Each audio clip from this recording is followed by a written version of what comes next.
Marami ang nagtatanong, ano ba ang Iglesia Filipina Independiente o IFI?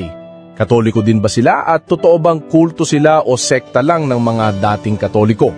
Kung ito rin ang tanong mo, panoorin mo ito hanggang dulo dahil magbibigay tayo ng malinaw at makasaysayang paliwanag batay sa doktrina, kasaysayan at pananampalatayang Kristiyano. Ano ang Iglesia Filipina Independiente?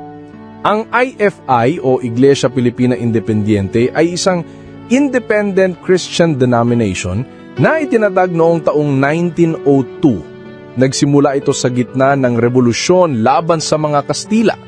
Isa sa mga kilalang tagapagtatag nito ay si Gregorio Aglibay, isang dating paring Katoliko na sumama sa kilusan ng mga Pilipinong nagnanais magkaroon ng sariling simbahan na hiwalay sa Roma.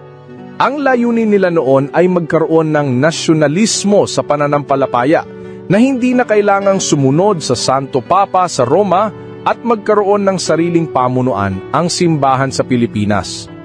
Ano ang Independent Christian Denomination? Ang ibig sabihin ng Independent Christian Denomination na ito, isa itong simbahan o grupo ng mga Kristiyano na hiwalay sa mas malaking tradisyonal na simbahan gaya ng Roman Catholic Church, Eastern Orthodox o mainline Protestant churches. Sa madaling salita, sila ay naniniwala kay Kristo, ngunit hindi sumusunod sa iisang otoridad ng Universal Church o hindi kabilang sa original na linya ng Apostolic Succession.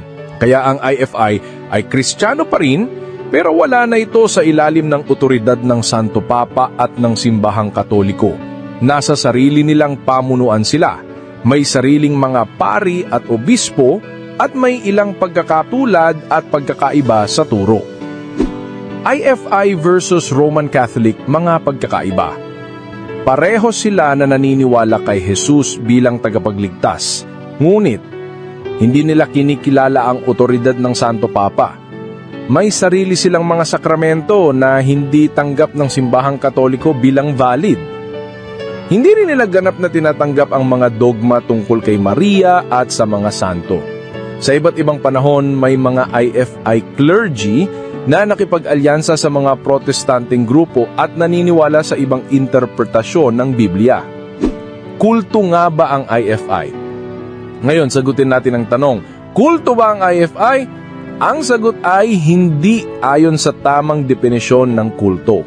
Ang kulto ay karaniwang tumutukoy sa isang grupo na may sobrang sentro sa isang tao, usually sa leader.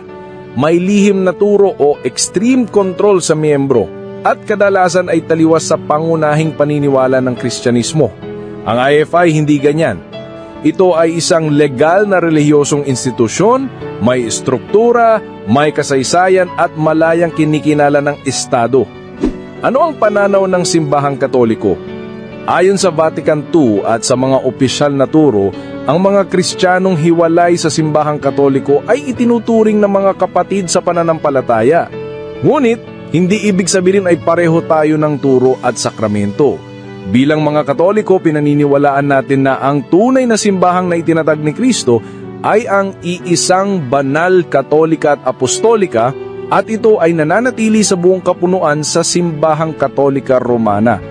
Ang mahalaga sa lahat, kilalanin natin ang ating pananampalataya, ang kasaysayan ng ating simbahan at maging tapat tayo sa katotohanan. Kung Katoliko ka, kilalanin mong magbuti kung bakit mo pinaniniwalaan ang simbahang ito, hindi lang dahil tradisyon, kundi dahil ito ang pinanggalingan ng turo, ng sakramento, at ng apostolikong pagkakakilanlan mula kay Kristo at sa mga apostol. Maraming salamat sa pananood. Kung may gusto kayong ipaliwanag pa, comment lang. At tandaan, be a digital disciple. Share Christ with every click.